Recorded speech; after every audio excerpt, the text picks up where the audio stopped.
South ఇండియాలోని అతి తక్కువ ధరలకి రత్నాలనందించే ఏకైక సంస్థ 6JVR.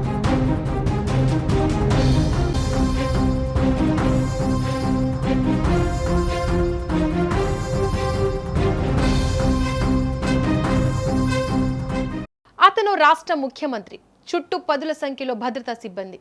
వచ్చి నిలబడగానే రై రై అంటూ ఆగాల్సిన బుల్లెట్ ప్రూఫ్ వాహనాలు. కానీ ఆయన మాత్రం ఎలాంటి సీఎం హోదా చూపించలేదు. ఒక సామాన్యుడిలా మెట్రో స్టేషన్ కౌంటర్ దగ్గరకు వెళ్లారు. క్యూ లైన్లో నిలబడి స్వయంగా నగదు చెల్లించి మరీ టికెట్ తీసుకున్నారు. అతను మరెవరో కాదు, తమిళనాడు సీఎం తలపతి విజయ్.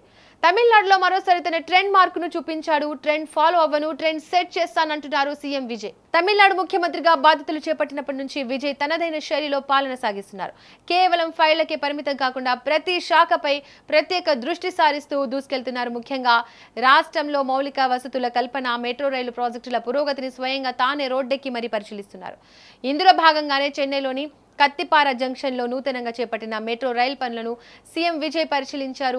నందనంలోని సీఎంఆర్ఎల్ ప్రధాన కార్యాలయానికి వెళ్లిన ఆయన మెట్రో రైల్ ప్రాజెక్టు 2 పనులపై అధికారులతో సమీక్ష జరిపారు. ఆ తర్వాత పనుల పురోగతిని గ్రౌండ్ లెవెల్లో చెక్ చేయడానికి నేరుగా రంగంలోకి దిగారు. అయితే అక్కడే సరైన సర్ప్రైజ్ మొదలైంది. సాధారణంగా ముఖ్యమంత్రులు అంటే ప్రత్యేక హెలికాప్టర్లు లేదా భారీ కార్ల కాన్వేలలో వెళ్లడం మనం చూస్తుంటాం. కానీ సీఎం విజయ్ మాత్రం గవర్నమెంట్ ఎస్టేట్ రైల్వే స్టేషన్ నుంచి నందనం వరకు సాధారణ మెట్రో రైల్లోనే ప్రయాణించారు. అంతటితో ఆగకుండా స్టేషన్లోని కౌంటర్ వద్ద క్యూలో నిలబడి స్వయంగా నగదు చెల్లించి టికెట్ తీసుకున్నారు. మెట్రో రైలు ఎక్కిన ఆయన తోటి ప్రయాణికుల మధ్య సాధారణ సీట్లో కూర్చున్నారు. పక్కనే ఉన్న ప్రయాణికులతో ఎంతో ఆప్యాయంగా మాట్లాడుతూ వారి సమస్యలను అడిగి తెలుసుకున్నారు. సీఎం తమ మధ్య కూర్చొని ప్రయాణించడంతో ప్రయాణికుల ఆనందానికి అవధులు లేకుండా పోయాయి. సెల్ఫీలు దిగేందుకు అభిమానులు ఎగబడ్డారు.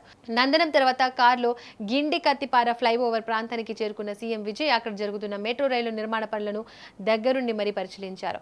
ఇంజనీరింగ్ నిపుణులతో మాట్లాడి పనుల్లో వేగం పెంచాలని ఆదేశించారు. ఆ తర్వాత పోరూర్ మెట్రో రైల్వే స్టేషన్ కు వెళ్లిన ఆయన అత్యాధునిక సాంకేతికతతో కూడిన డ్రైవర్ రహిత మెట్రో రైలులో పుందమల్లి వరకు ప్రయాణించారు. ఈ ప్రయాణంలో రైలు వేగం, సిగ్నలింగ్ వ్యవస్థ, పనుల నాణ్యతను అధికారులను అడిగి తెలుసుకున్నారు.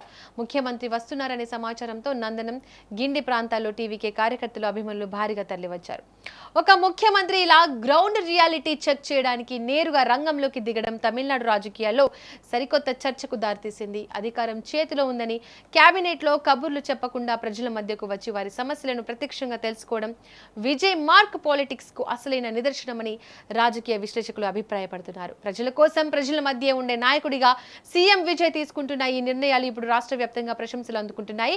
సరికొత్త పాలనా శైలితో సామాన్యుడి కోణంలో ముందుకు సాగుతున్న సీఎం విజయ్ పర్యటన తమిళనాడులో ప్రకంపనలు సృష్టిస్తోంది. మరి విజయ్ తీసుకుంటున్న ఈ చర్యలపై మీ అభిప్రాయం ఏంటి? కింద కామెంట్ బాక్స్ లో తెలియజేయండి.